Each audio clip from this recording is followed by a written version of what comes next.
Hey guys, and welcome back to this channel. In this video, I'll be showing you guys how you can instantly craft items without placing the items one by one in the crafting tables. Select the recipe that you want to make. I'm just going to craft the pet pouch. Then, as you can see, there is a submit all button. Make sure you do have everything though in your inventory.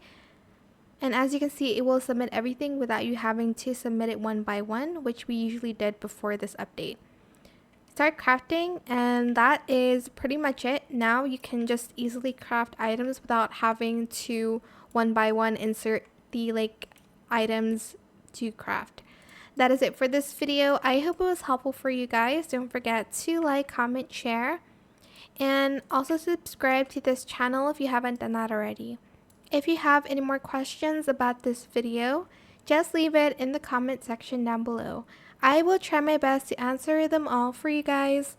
And if you found this video helpful, please click the thanks button as well. That is it. Thank you so much for watching. Bye.